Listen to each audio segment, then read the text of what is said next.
রাস্তার লোক থাকলে মসজিদে ঢুকতে পারে।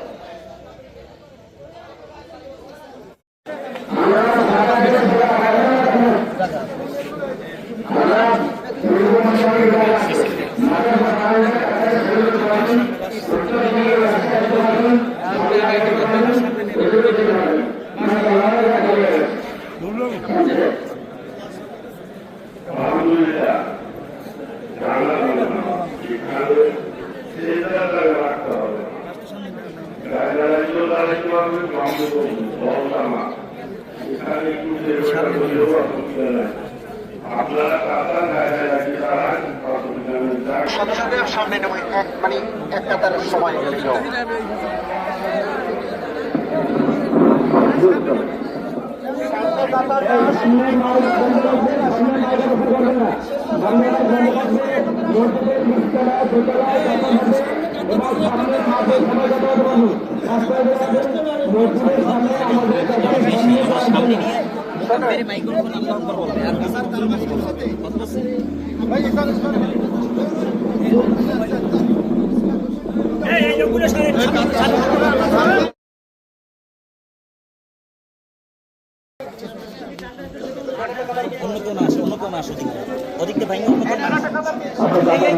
আচ্ছা পিছনে লোকগুলো ঠেকান না আপনার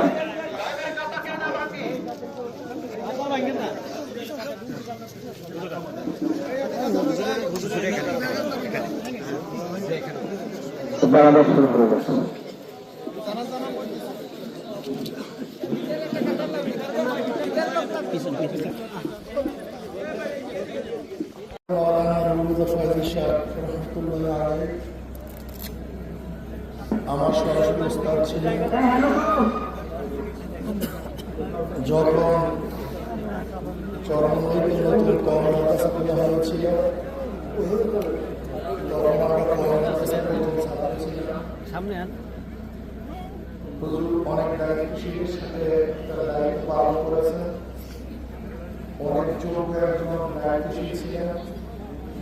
উনি চরমনের জামিয়ার বিষয়ে কার্যকরী হিসেবে জীবন দায়িত্ব পালন করেছেন।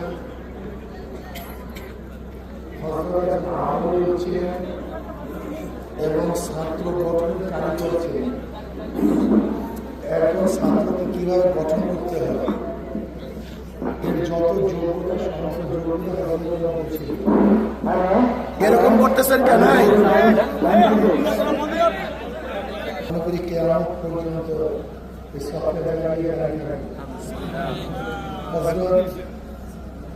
হঠাৎ আমাদের থেকে বিদায় করবেন, আমাদের চিন্তা করতে হবে। আমি হুজুরের বাড়িতে থাকতাম, সেই 5 নম্বর রুম দোতলা। হুজুর রুমে আমি ছিলাম, তার সহবতে ছিলাম, তার খেদমত করেছি আমি ছাত্র জীবনে। আমাকে অনেক স্নেহ করতে, অনেক মহাব্বত করতে।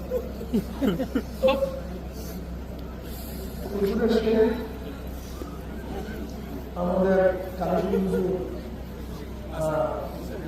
তিনি এবং হুজুর বাগানের হুজুর এরা একসাথে এসছেন।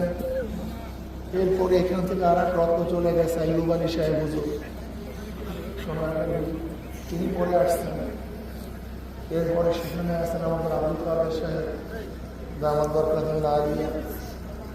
হজরত দোয়া করুন আল্লাহ যেন জান্নাতের আর জিন্দগি সমস্ত ভুল থেকে আল্লাহ ক্ষমা করেন, তারা আমাদেরকে আল্লাহ কবুল করে হজরতের দায়িত্ব পালন করবে। হজরতের বড় ছেলে মৌলানা হেদায়েতুল্লাহ সাহেব, সে আলহামদুলিল্লাহ হজরতের দায়িত্ব পালন করবেন। আর মাতার যে দায়িত্ব আর এক ছেলে মৌলানা আহসানুল্লাহ ও পালন করবেন। এবং হুজুরের অন্যান্য সাহেব যারা আছেন সবাই মিলেমিশে আশা করি, সবাই মিলেমিশে সম্মিলিতভাবে পরামর্শের ভিত্তিতে দায়িত্বগুলি হুজুরের বাকি দায়িত্বগুলি তারা পালন করবে। আল্লাহ আমাদের সবাইকে কবুল করবে। এখন আমরা সবাই কাতার দিয়ে জানাজার কাতার মাঝখানে নামাজের মধ্যে ফাঁকা থাকার দরকার নেই। যদি আমরা কাছাকাছি দাঁড়াই কোনো অসুবিধা নেই, আমরা সবাই কাতার দিয়ে ফেলাম। আর লাস্ট আমার মনে হয় আমরা সবাই কাতার দিই, সবাই কাতার দিই।